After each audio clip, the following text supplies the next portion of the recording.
A mensagem desta noite está subordinada ao seguinte tema: a segurança de quem anda na luz e a angústia de quem caminha na escuridão.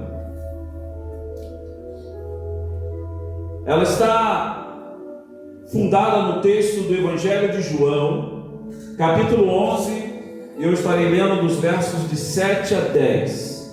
Evangelho de João, capítulo 11, nos versos de 7 a 10. Sabe, muitas pessoas às vezes fazem escolhas erradas, trilham por caminhos equivocados, se perdem, se decepcionam, se frustram, se enganam com as pessoas e consigo mesmo, porque estão caminhando na escuridão, estão afastados da luz. A palavra de hoje tem o propósito de trazer à nossa consciência a compreensão de que é necessário a luz de Deus em nossas vidas. É necessário que a palavra de Deus ilumine os nossos caminhos. É necessário que a luz do Evangelho ilumine a nossa mente. Diante da nossa experiência do existir, diante de cada vivência, diante de cada escolha, de cada passo nessa nossa breve trajetória terrena. Nós precisamos de claridade, nós precisamos de luz, da luz de Deus em nossas vidas, a fim de que nós possamos caminhar por um caminho seguro, longe das ciladas, longe das armadilhas, longe das falsidades, longe dos enganos, longe das mentiras do diabo, que ruge, brada como um leão, tentando nos afastar da luz, tentando nos afastar de Deus, tentando nos tirar do caminho da salvação. Assim diz o texto do Evangelho de João, capítulo 11.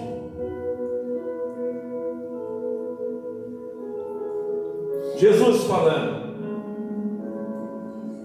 Depois disse aos seus discípulos: vamos voltar para a Judéia.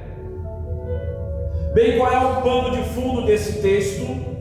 Esse texto fala sobre a ressurreição de Lázaro, a doença, morte e ressurreição de Lázaro.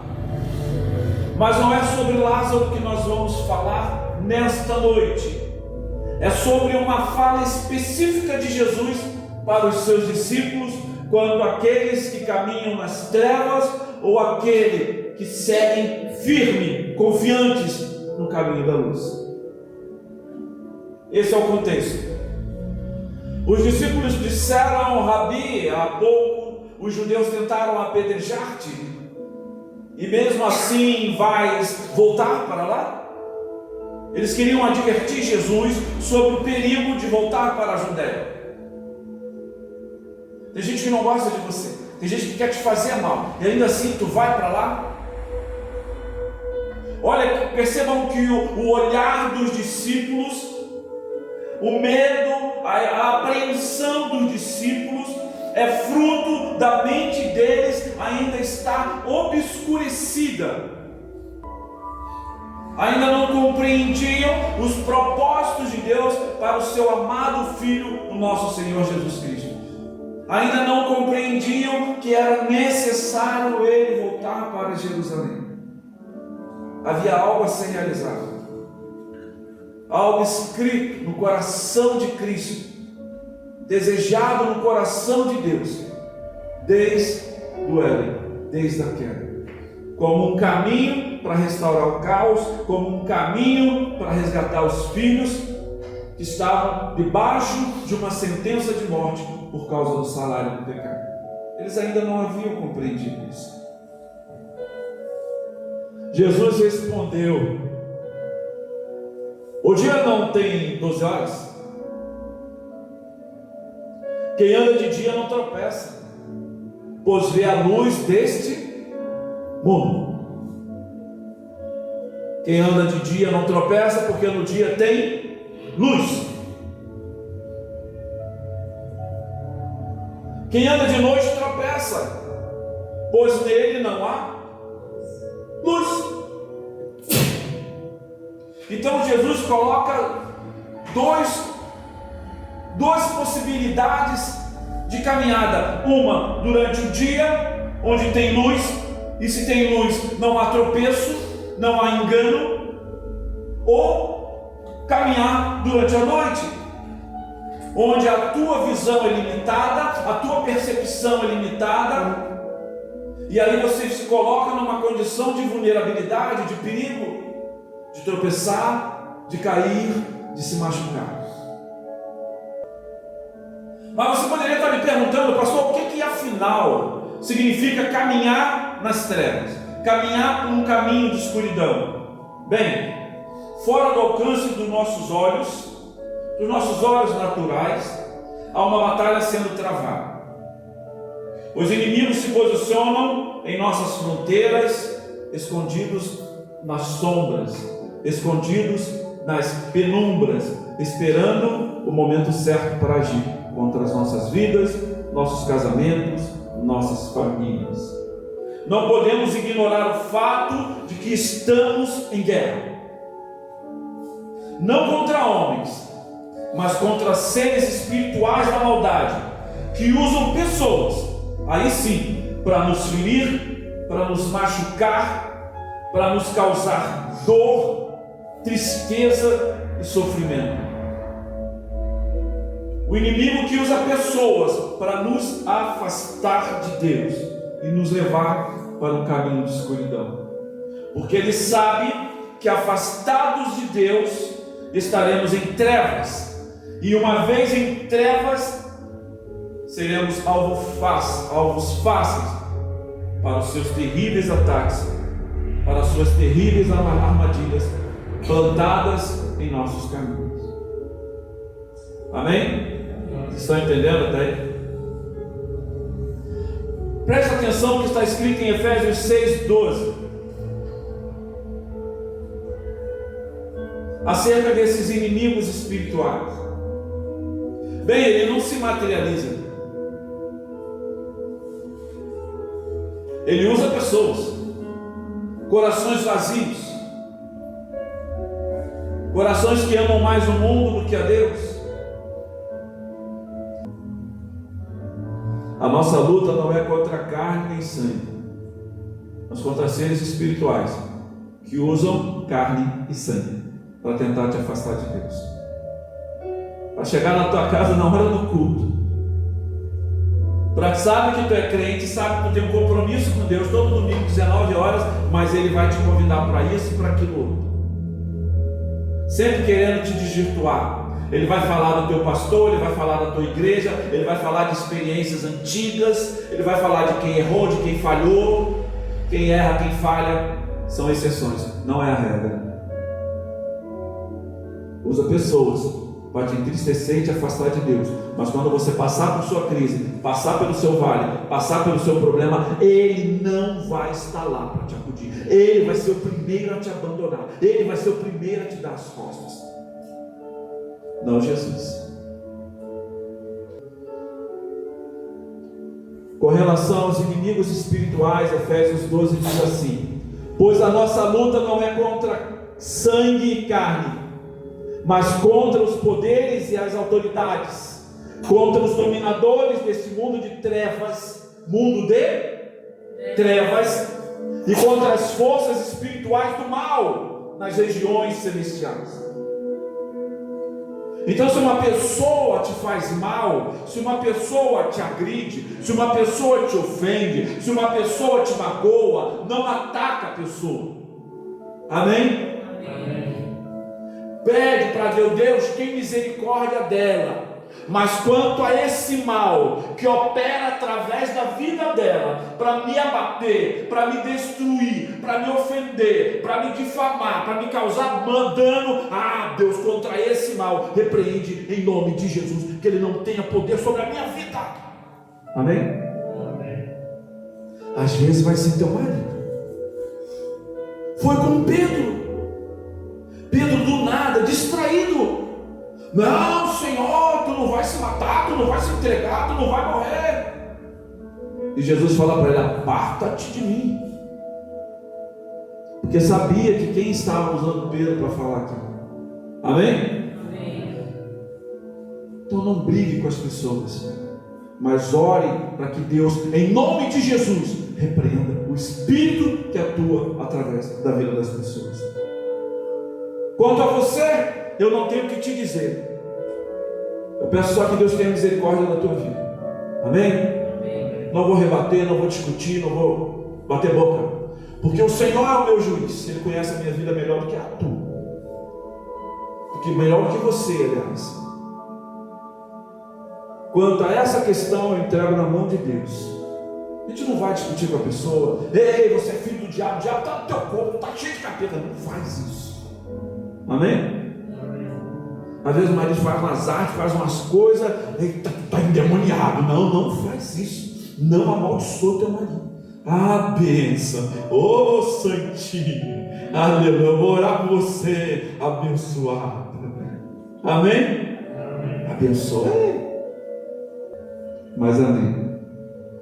Nossa batalha é contra seres espirituais. A verdade que está aqui: existe uma batalha, ponto. São seres espirituais? Sim. Usam as pessoas? Sim. Como nós devemos nos comportar com essas pessoas que são usadas pelo diabo para nos atacar, para se esconder na escuridão e nos surpreender com sua maldade, com sua mentira, com seu engano? Bem, eu já falei. Que Deus tenha misericórdia dela, liberte ela e apresente essa causa a Deus. E use a autoridade no nome de Jesus, que você tem direito de usar, para que Deus repreenda esse mal na vida da pessoa, para que esse mal que usa a vida da pessoa não cause dano à tua casa, à tua família, à tua vida. Amém? Aprendeu? Só aí, olha que lição a gente já tirou. Isso aí ajuda a gente a evitar conflitos, tretas, mágoas. Às vezes tu fala uma coisa no momento de raiva, no momento e diz coisas, atribui ao seu esposo, à sua esposa, ao seu filho adjetivos extremamente danosos para a vida dela, para o coração dela, para a emoção dela, e aquilo ela vai carregar para o resto da vida como uma sentença de maldição. Não faça isso. Amém? Bem, sabendo que existem seres espirituais da maldade que usam pessoas para causar dano à vida de outras pessoas, já sabemos como agir com esses casos. Nós precisamos entender que quem caminha à noite é como um soldado em campo de batalha, sem armadura e sem armas para se proteger. Porque se você está em guerra, se existe inimigo, você precisa ter armas adequadas para combater aquele inimigo. Amém? Então não é o grito, não é a discussão que você vai ganhar uma batalha espiritual, mas é na oração. São armas espirituais. Vocês aprenderam isso aqui? Olha o capacete da salvação. O capacete da salvação tem a ver com a palestra de terça-feira. É proteger a tua mente. Quem protege a mente protege as emoções. Amém? Protege o coração. Quem caminha à noite é como um soldado despreparado para a guerra, e por isso ele é facilmente abatido, ele morre no campo de batalha. É por isso que Paulo fala de armas espirituais. Efésios 6,13 diz assim, pode botar, Guilherme, para mim? Só passar um. Por isso, vistam-se de toda a armadura de Deus, para que possam resistir no dia mau, no dia que o diabo ataca, no dia que você de repente se afasta da luz, esquece da luz, negligencia a necessidade da luz e entra num caminho de escuridão. E permanecer inabaláveis depois de terem feito tudo. E não cair, e não sucumbir diante de uma palavra dura, diante de uma ofensa, diante de uma acusação infundada, diante da decepção com uma amizade que você tinha tanto carinho, tanto afeto e que se revelou, na verdade, uma armadilha para a tua alma. Quem anda nas trevas é um caminhante errante e solitário. sem rumo e sem direção. Pois quando a luz se apaga, a escuridão se expande e não há nada que possa detê-la. Quando o sol se põe, leva consigo todo o sentido de direção. A gente se perde. Todos os caminhos se tornam iguais.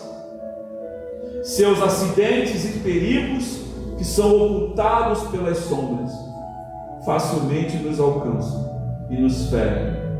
É nessa hora que os inimigos, antes da espreita nas esquinas, se revelam e nos atacam. Porque a gente está na sombra, a gente não está na luz. Quem anda nas trevas não consegue discernir quem é amigo e inimigo. Corremos o risco de convidar para nossas trincheiras, para a nossa casa, para a nossa família, para a nossa intimidade de vida, pessoas que estão a serviço do inimigo. Corremos o risco de compartilhar sonhos que serão roubados por elas, desejos que serão furtados, projetos que serão sabotados, porque a gente está na escuridão e não consegue discernir quem realmente é amigo e quem é verdadeiramente um inimigo, ocultado por trás de um sorriso falso, de um abraço apertado, mas sempre pronto para estrangular. Assim é o joio plantado no meio do trigo.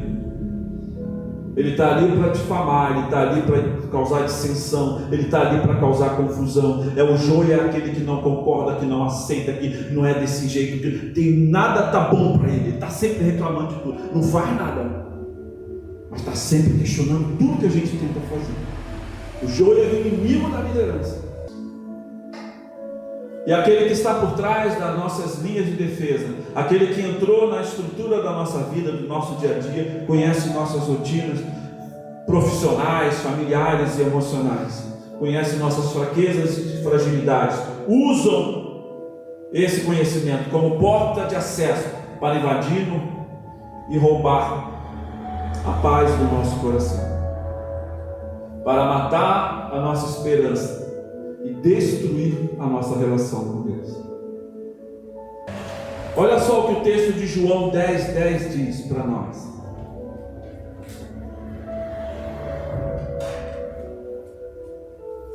João 10:10. Vou contar até 3, vamos ler comigo? 1, 2, 3. O ladrão não vem apenas para roubar, matar e destruir. Eu vim para que tenha vida e tenha. Você sabia que quando Jesus fala isso sobre esse ladrão que veio para matar, roubar e destruir, ele não está falando do diabo? Sabia? Ele está falando de lideranças religiosas. Ele está falando sobre ele como líder religioso e os fariseus e os sacerdotes do tempo dele, que só roubam, que só matam e só destroem. Mas ele não, ele veio para trazer vida plena e vida abundante. Ele está falando de pessoas que trabalham na escuridão, transvestidos de seres espirituais, de homens espirituais, aliás, de homens religiosos, de indumentárias de fé, de aparência de fé, mas na verdade não passam de ladrões, que matam, roubam e destroem o rebanho de Deus. Mas só conseguem fazer isso porque você que anda nas trevas, que não conhece a luz, que está na escuridão, não consegue perceber as armadilhas de estar debaixo de uma liderança dessa. O que você vem buscar na igreja? Que tipo de palavra você quer buscar aqui? Quer encontrar aqui? Uma para inflar o teu ego? Você não vai encontrar aqui. Uma palavra que vai dizer: ei, fique de boa no teu pecado, está tranquilo, Deus te perdoa, Deus é gente boa. Ele entende. Oh, não, pecado tem que ser combatido, o pecado tem que ser abandonado, o pecado tem que ser rejeitado. A gente precisa ter uma vida de santidade diante de Deus, sem a qual ninguém verá a Deus. E se não verá a Deus, certamente não estará no céu. Amém? É verdade da palavra.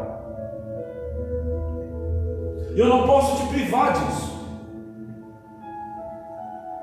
O ladrão vem somente para roubar, matar e destruir. Isso acontece porque nas trevas a visão nossa é comprometida. Quem nela habita não consegue enxergar uma saída para as suas prisões emocionais, não consegue encontrar uma saída para as suas prisões sociais.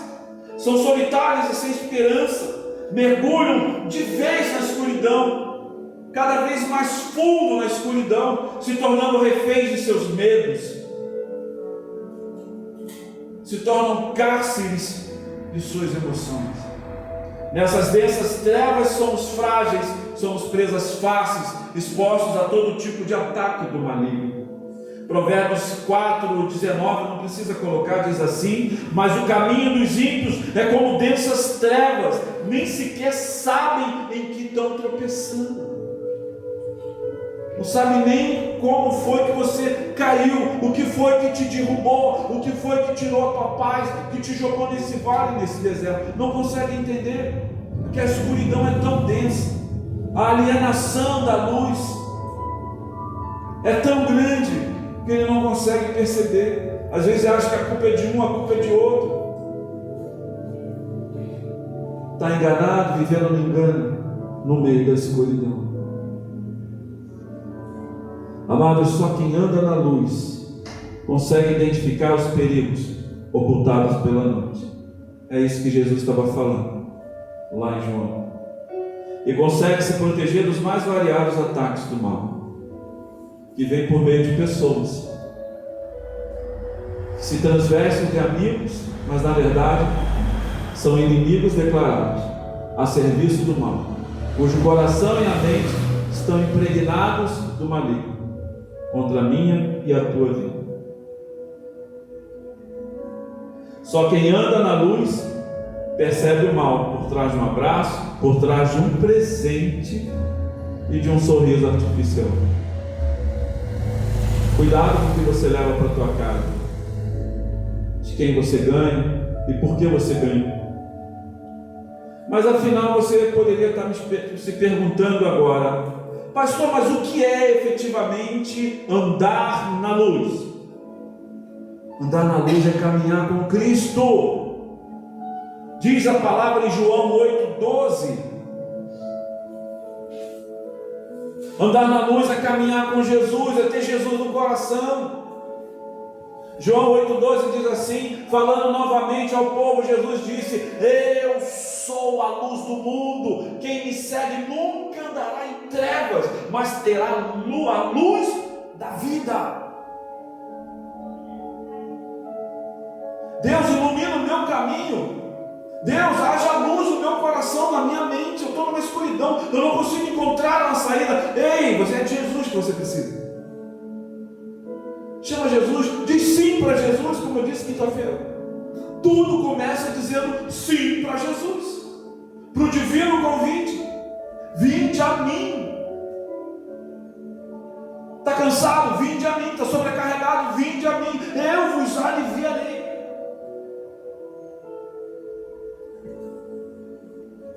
Andar na luz é seguir seus conselhos, é andar em seus caminhos, é se alimentar de sua palavra. A palavra é luz, a palavra é sobre Jesus. Salmo 119, no verso 105, diz assim: olha quantos textos eu estou citando para vocês, para fundamentar essa fala de hoje. Salmo 119, verso 105. Vamos ler? 1, 2, 3. A tua palavra é lâmpada para os meus pés e luz para o meu caminho. Por que será? Porque ela nos instrui sobre o bem e o mal, ela nos instrui sobre o certo e errado, ela nos instrui a insegurança das trevas e a segurança da luz. Ela nos instrui sobre a porta estreita e o estreito caminho, e sobre a porta larga e o caminho largo que leva à perdição. Ela nos instrui em cada aspecto da nossa existência, da nossa vida, de nossos relacionamentos. Por isso nós precisamos conhecer essa palavra, e para isso nós precisamos ter relacionamento com essa palavra. Temos um lugar secreto, um lugar de intimidade, um lugar onde a gente para e não, agora Deus, Tu é minha prioridade nesse tempo. Esse tempo eu dou, eu oferto ao Senhor. É o meu tempo de ler a Tua palavra, de buscar a iluminação do Teu Espírito para entender essa palavra, de me alimentar, de me iluminar através dela. Amém? É isso. Portanto, meu irmão, minha irmã, o Senhor te trouxe aqui nesta noite para lhe socorrer, para lhe resgatar das trevas deste mundo, te oferecendo um abrigo seguro, iluminado pela sua presença e protegido pela sua palavra. Deus quer te levar a esse lugar, um lugar secreto, o abrigo do Altíssimo. O versículo, o texto-chave que eu usei para abrir o estudo de quinta-feira, diz assim no Salmo 91, nos versos de 1 a 6.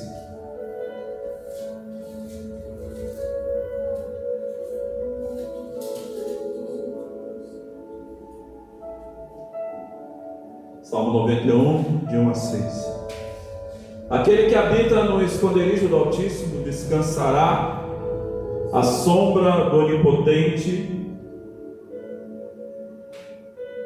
Direi do Senhor: Tu és o meu refúgio e a minha fortaleza, o meu Deus em quem confio. Ele o livrará do laço do caçador e da peste mortal. Ele o cobrirá com as suas penas e sob as suas asas você encontrará refúgio. A fidelidade dele será o teu escudo e protetor. Você não temerá o pavor da noite, da escuridão, porque você tem luz dentro de você, e nem a flecha que voa de dia. Verso 6, nem a peste que se move sorrateira nas trevas. Não, você não temerá, porque você tem luz. Amém? E nem a praga que devasta ao meio-dia. Por quê? Porque você tem Jesus, você tem a palavra de Deus no teu coração, você está no esconderijo do Altíssimo, só está no esconderijo do Altíssimo e se beneficia de todas essas palavras, de toda essa verdade, de proteção e cuidado, aquele que tem Jesus, aquele que aceita Jesus, aquele que diz sim para Jesus, aquele que recebe Jesus e se alimenta da sua palavra. Amém, gente? Portanto, queira estar nesse lugar seguro. Não caminhe mais pela escuridão, pelas dúvidas e medos das trevas, mas firme teus pés na luz, no caminho de Jesus, se alimentando dessa palavra, tendo relacionamento com Deus, colocando Jesus à frente de tudo que você vai fazer, de tudo que você vai escolher, de tudo que você vai decidir para a sua vida. Amém? Louvado seja Deus.